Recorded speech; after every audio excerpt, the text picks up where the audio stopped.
tal? ¿Cómo le va? Muy buenos días. Tal como quedó anunciado, nuestra entrevista hoy en Tele Buen Día es con el presidente del Banco de Provisión Social, con Eber Gali, a quien ya le agradecemos su presencia esta mañana aquí. ¿Cómo le va? Buenos días, gracias por acompañarnos. Buenos días y un gusto estar con ustedes. Bueno, es la víspera de un día especial, el Día del Abuelo. Para el BPS no deja de ser una actividad conmemorativa. Estamos en medio de la Semana del Abuelo. ¿Qué tipo de actividades se realizan para esta celebración, por esta fecha? Bueno, desde el BPS, desde hace varios años impulsamos una serie de actividades a partir de las organizaciones que integran al Registro Nacional de Instituciones del BPS. Esto es hogares de ancianos, asociaciones de jubilados, clubes de abuelos, distintos tipos de organizaciones de la tercera edad, del adulto mayor, y tanto en la Semana de la Seguridad Social en el mes de abril como en la Semana del Abuelo en torno al 19 de junio y en la Semana del Adulto Mayor se impulsan la realización de distintos tipos de actividades a nivel nacional. Son las propias instituciones las que la realizan, el BPS lo que hace apoyar.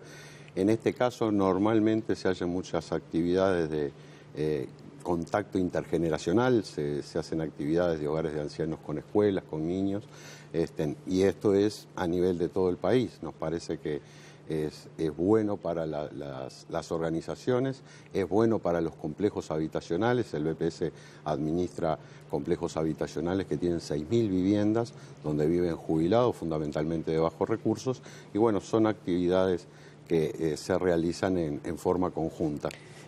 Quizás la pregunta sea un poco general, pero ¿es fácil ser abuelo en Uruguay? Cuando se habla de abuelo, no solamente a quien tiene nietos, sino a llegar a esa etapa de la vida. En realidad, nosotros trabajamos fundamentalmente con sectores de bajos recursos en estos hogares. Los topes de ingreso para acceder a las soluciones habitacionales del BPS están en el entorno de 2 unidades reajustables. Y lo que, fundamentalmente en materia de vivienda, hay otras soluciones, cupo, cama o alquiler, pero en lo que hace a los complejos hay una alta feminización, son mayoritariamente mujeres, y el tema de la soledad es un tema bastante significativo. Salen poco, reciben pocas visitas. El BPS también tiene implementado, por ejemplo, un programa de visita por Montevideo. Hemos encontrado que en muchos complejos, estando en la propia ciudad, la gente no sale dentro de la ciudad y bueno, se colabora y se apoya con eso a toda esta población. Pero falta un poco de cariño hacia los abuelos en el Uruguay, en Montevideo también, pero en el Uruguay en todo, en su conjunto. Sí, hay diferencias. En el caso de los hogares de ancianos pasa algo similar. Y después, en cuanto a los otros tipos de organización, ya son personas que al acercarse a una organización, a un nucleamiento, generan otro tipo de vínculo y desarrollan otro tipo de redes de contención. De ahí que este tipo de actividades de intercambio, de participación, en donde se hacen meriendas compartidas, los adultos mayores hacen bailes, hacen espectáculos musicales, tienen grupos de danza, realizan un cúmulo de actividades que contribuye justamente en este sentido a combatir estos elementos. El expresidente Mujica hablaba mucho de lo que podían aportar los viejos, como él le decía, a la sociedad uruguaya. Incluso hubo algunas iniciativas en, por ejemplo, reinsertar a adultos mayores en la actividad laboral, aunque sea de manera parcial. ¿Es un camino que se podría llegar a profundizar en estos próximos años? Sí, sin lugar a duda. Los adultos mayores tienen mucho para dar a la sociedad. Basta ir a los complejos, basta hablar. De hecho, yo provengo del mundo sindical y casi todo lo que lo aprendí de personas mayores que todavía estaban en actividad y luego que dejaron de estar en actividad como trabajadores, siguieron activos. Por eso le decía que el tema de promover actividades de los nucleamientos, las asociaciones, es una cosa importante para fortalecer ese vínculo. En materia laboral hay incluso normativa que permite o habilita que personas que ya se jubilaron tengan una actividad parcial o personas que ya se jubilaron puedan, en forma compatible con la jubilación, tener actividad. Hay 2 leyes especiales para esto. ¿Y cuán exitosas han sido esas leyes? ¿Han conseguido el objetivo que perseguían? Lo que en este tipo de normas que son nuevas y que establecen elementos nuevos, yo siempre digo que lo que hay que mirarlas más que cuantitativamente es por el establecimiento de un derecho que antes no existía. De hecho, la jubilación parcial, por ejemplo, ha tenido poca aplicación, pero lo que establece es una modalidad rara para los uruguayos, que es estar medio jubilado, medio trabajando. Trabajar 4 horas en vez de 8. Tienen una serie de condicionantes, tal vez esas condicionantes que rodean a la ley hagan un poco más difícil su aplicación. También la ley de compatibilidad de jubilación con trabajo tiene una serie de condicionantes, pero establecen nuevos derechos que empiezan a marcar un camino de cosas nuevas que en el Uruguay no existían.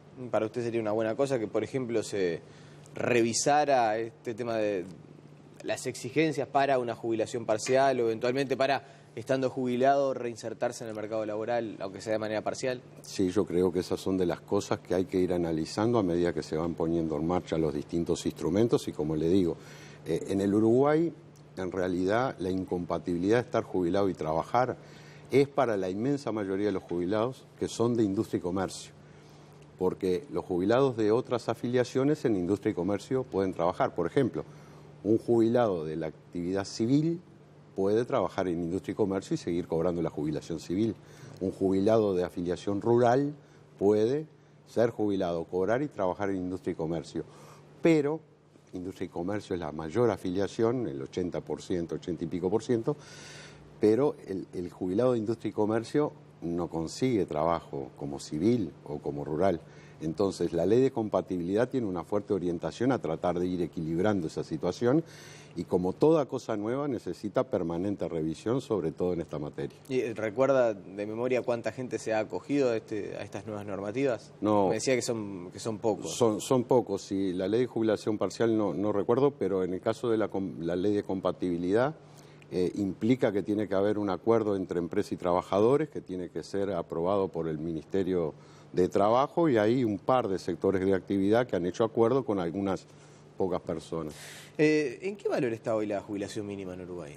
7.800 pesos. La jubilación mínima ha venido creciendo en la última década, fundamentalmente producto de una política de aplicar ajustes diferenciales, además de los ajustes que se aplican anualmente de acuerdo a la evolución del salario, donde las pasividades han recuperado terreno en materia de poder de compra, han aumentado en forma significativa en términos reales. Adicionalmente a eso, se establecieron ajustes en los distintos, a mitad de periodo, digamos, en los meses de julio, que ha llevado que esté en ese valor, 7.800 pesos. Para decirlo de alguna manera, sin esos ajustes estaría algo por debajo de los 5.000 pesos. Claro. ¿Y este año se piensa repetir esa modalidad? Nosotros integramos el ámbito de negociación de la Organización Nacional de Jubilados y Pensionistas, la ONASPU, con el Poder Ejecutivo, el Ministerio de Trabajo, el Ministerio de Economía. Hemos mantenido una primera reunión, allí estuvo planteado el tema. Hay voluntad del gobierno de seguir trabajando en la mejora de las jubilaciones mínimas y se quedó en dar una respuesta, posiblemente en las próximas semanas, a ver cómo se sigue con los ajustes diferenciales. Pero muy probablemente, en caso de continuarse con la política, en julio haya un nuevo ajuste para elevar por lo menos las jubilaciones mínimas. No te podría decir eso, porque en realidad eso ya no es materia del Banco de Previsión. Sí, no es de resorte exclusivo del Banco Poder Ejecutivo, ¿no? Pero todavía no se ha dado respuesta a esta demanda de los jubilados. Claro, porque la UNASPU, entre otras cosas, plantea elevar la jubilación mínima a 15.000 pesos. En realidad, uno cuando busca en internet, y yo preparaba la entrevista, uno encuentra el valor de la jubilación mínima en el Uruguay, de acuerdo al último ajuste, y la idea era marcar el mojón para saber que falta bastante, o por lo menos hay una diferencia económica sensible entre lo que es el valor actual de la jubilación mínima y lo que plantea la UNASPU. ¿Cómo se hace para llegar a esos 15.000 pesos? Ya el ministro de Trabajo, a quien usted conoce mucho, Ernesto Murro, dijo es un planteo atendible, pero claro, hay veces que los recursos no alcanzan, ¿no? Exacto, ahí lo que hay que analizar además también es la política que se sigue con respecto al salario mínimo nacional. ¿Por qué? Bueno, porque nosotros tenemos un sistema contributivo de seguridad social. La jubilación está relacionada con el salario que cobraba el trabajador, entonces también hay que revisar lo que tiene que ver con el salario mínimo. En valores de hoy, esa jubilación mínima estaría por encima de lo que es hoy el salario mínimo, entonces son factores que tienen que irse ajustando. De todas maneras, parece bastante claro que los reclamos que plantean los jubilados son razonables y habrá que ver en qué medida se pueden ir cumpliendo con ellos de acuerdo a la disponibilidad. Bien, pero me quedo de todas maneras con eso de que en las próximas semanas se va a dar una respuesta y que en caso de continuarse una política que ya se viene aplicando, en julio habría un nuevo aumento para las jubilaciones mínimas. Yo no dije en julio, yo dije cómo. ¿Está bien? O sea, el mecanismo, dijo. ¿Cuáles podrían ser los ajustes y cuándo? Claro. No necesariamente el 1 de julio. Bien. ¿Han recibido algún planteo por parte del Ministerio de Economía para tomar medidas en torno a mejorar los números del Banco de Previsión Social? Esto que el Ministerio le está pidiendo a casi todas las empresas públicas, tratar de colaborar para reducir el déficit fiscal. Los números del BPS vienen mejorando sistemáticamente en los últimos 10 años. Ha habido un crecimiento en los últimos 10 años del 67% de los cotizantes. Ha habido aumento también de las personas protegidas. El BPS tal vez como empresa pública o como ente tenga alguna diferencia con los que son más propiamente industriales y comerciales.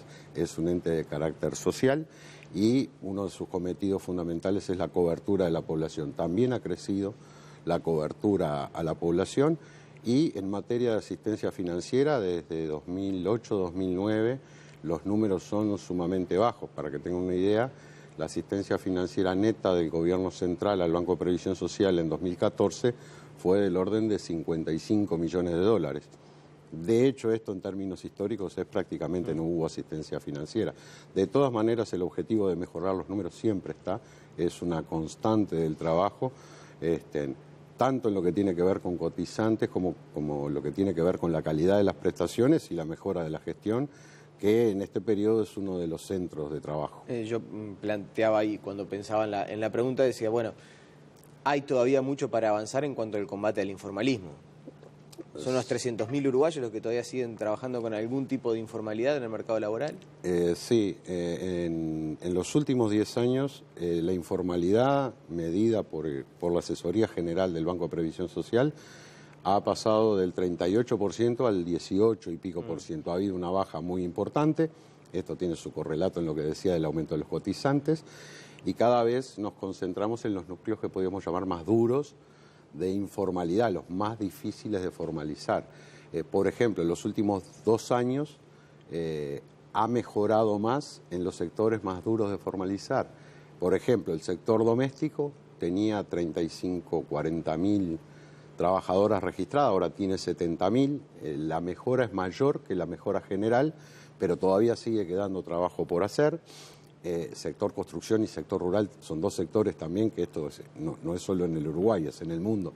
Son sectores complejos de atender, pero el combate a la informalidad se sigue desarrollando. Inclusive hemos retomado en estas semanas el trabajo conjunto con DGI, con aduanas, con la Inspección General del Trabajo. Hemos hecho operativos conjuntos, por ejemplo, en el transporte de carga, donde hay un aspecto muy particular e interesante, que es que hace poco el Ministerio de Trabajo emitió el decreto reglamentario del sector, que tiene la particularidad de haber sido elaborado en acuerdo con las cámaras empresariales de transporte y con el Sindicato del Transporte. Se hizo un operativo sobre unas 50 empresas a nivel nacional y en el caso del BPS, por ejemplo, lo que más se encontró fue subdeclaración. Había poco trabajador no registrado, en 50 empresas se encontró un trabajador no registrado, pero había en muchas de las empresas, salvo 2 o 3, había subdeclaración. Esto tiene su importancia porque la subdeclaración es más difícil de detectar y porque además, por un lado, permite recaudar, pero por otro lado regulariza la situación del trabajador en su historia laboral. Esto que decía que hay un relato entre las prestaciones y el salario que se cobra.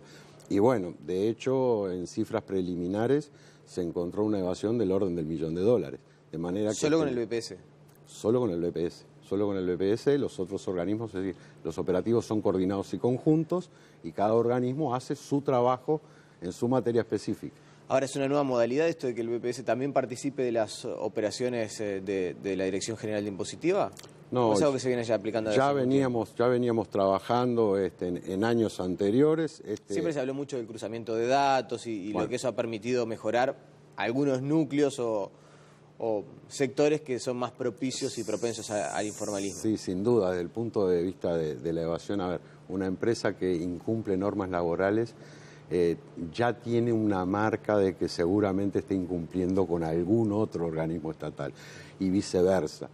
Nosotros tenemos un sistema de selección de casos, el SISCA, que es un sistema inteligente, informático, en donde se cruzan unas 600 variables distintas para detectar sectores de riesgo fiscal, para focalizar en donde es más probable que si concurrimos con una inspección encontremos irregularidades.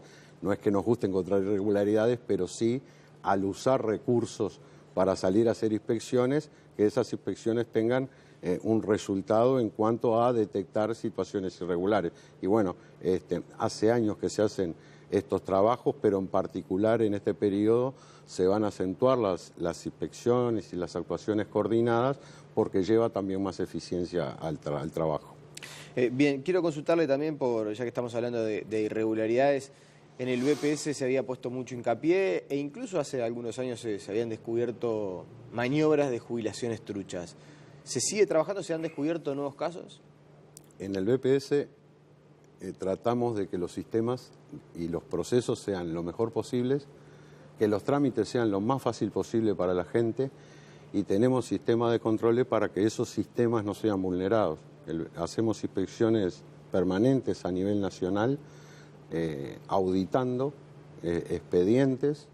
A partir del 2014 va a haber otras facilidades para esto porque en el BPS desde el 2014 todos los expedientes son electrónicos, ya no desarrollamos nuevos expedientes papel y se han detectado situaciones en distintos lugares del país, pero reitero, esto es constante en cuanto al trabajo del Banco de Previsión Social y está vinculado al mantenimiento de las auditorías y la revisión constante de los procesos a efectos de que los sistemas no sean vulnerados. ¿Pero se siguen encontrando jubilaciones apócrifas? Yo señalaría que son jubilaciones que tienen servicios que en su momento de una determinada manera fueron probados y que auditados y revisados resultaron ser no ciertos. Yo siempre digo lo mismo. ¿Pero todas gestionadas por un mismo estudio, por ejemplo? No.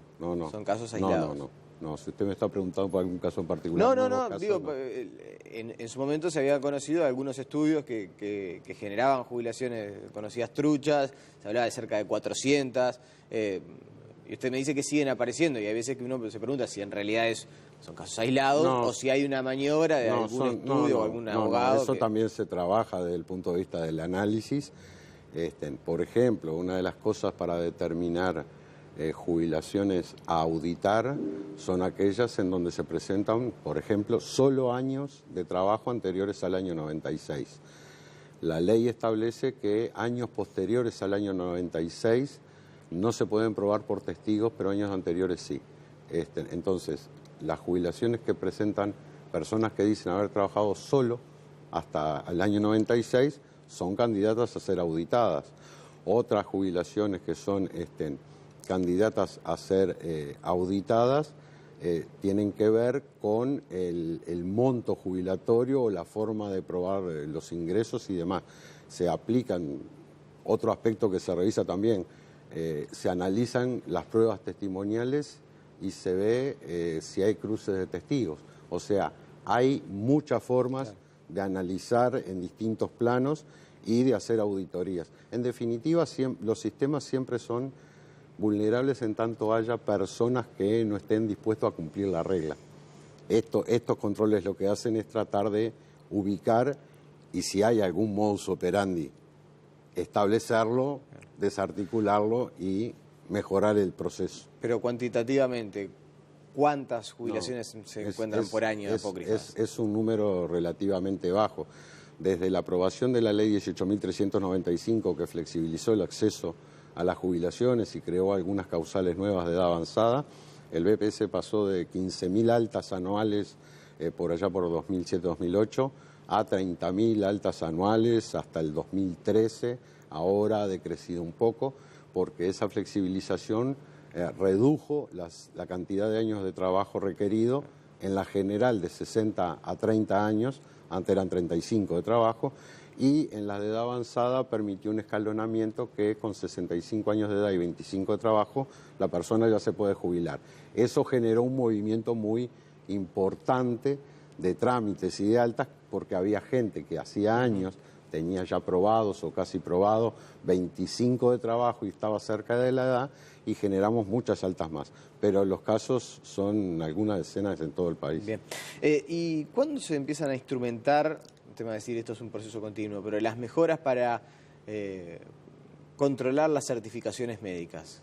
Que hace algunas semanas estuvo en el tapete porque se considera que el 40% de las certificaciones quizás no deberían realizarse. ¿Cuándo se empieza a instrumentar las mejoras en el software, los mecanismos de control? Ahí lo primero que me parece importante señalar es que lo que salió en la prensa de el BPS está preocupado corre por cuenta del medio que lo publicó. A mí, yo no dije en ningún lado que el BPS estuviera preocupado, ni hubo ningún comunicado oficial de que el BPS estuviera preocupado. Nosotros estamos preocupados por todos los sistemas, como decía antes, mencionaba las jubilaciones, también por las certificaciones médicas, también por el seguro de paro, también por el subsidio por maternidad, porque como dije, todo sistema es perfectible. Con respecto a las certificaciones médicas, nosotros consideramos una verdadera exageración sostener que habría falsedad en el 40%. Yo en algún lado dije que eso era suponer que 4 de 10 trabajadores que se decían enfermos estaban mintiendo y que 4 de cada 10 médicos que certificaban estaban haciendo una cosa ilegal inclusive. Y yo no creo que sea así. Hay casos, porque esto es como aquello del folclore de que quien no conoce a alguien que, pero en definitiva consideramos que es una cifra marginal. El aumento en el caso de los subsidios por enfermedad tiene fundamentalmente una explicación en que todas las medidas que se tomaron en los últimos 6-7 años han sido para que aumentara la cantidad de personas protegidas por el seguro por enfermedad. Por un lado pasamos de 600.000 a 1 millón de trabajadores que pueden ser subsidiados. Ese es el aumento de los cotizantes. Ingresó el colectivo de las cajas de auxilio, que antes tenían su propio sistema y que ingresaron al sistema general, unos 40.000 trabajadores, en donde el uso del subsidio por enfermedad es del orden del 11%. En general, en el subsidio por enfermedad, el uso está en el orden del 4%, que es una cifra que está totalmente dentro de los parámetros internacionales o comparados con otros países en cuanto al uso de este tipo de subsidio. Las otras cosas que sucedieron es que aumentó el salario de los trabajadores en términos reales y aumentó el tope. Antes, en cifras de ahora, antes el tope eran 3 bases de prestaciones, 9.000 pesos de ahora. Quiere decir que un trabajador que ganara de 13.000 pesos para arriba ya no cobraba el 70% que paga, cobraba menos. En valores de hoy el tope son 28.000 pesos. Quiere decir que un trabajador que gana hasta 40.000 pesos no se ve afectado por el tope. Y la tercera cuestión era simplificar los trámites. Antes de que tuviéramos el Sistema Nacional de Certificación Laboral, un trabajador tenía que hacer 2 o 3 trámites para acceder al subsidio. Y a veces con el tope que tenía y el monto que significaba, o iba a trabajar enfermo directamente, no pedía el subsidio porque era muy complicado. Hoy, solo con el médico certificador, ya queda la primera parte del trámite hecha por un sistema informático que da al banco todo registrado. De todas maneras, estamos trabajando con la JUNASA, nos vamos a reunir con el Sindicato Médico del Uruguay porque creemos que hay que seguir mejorando este tipo de sistema. Edgar Gali, le agradecemos su presencia esta mañana aquí en Tele Buen Día. Un gusto. La pausa y seguimos con mucha más información.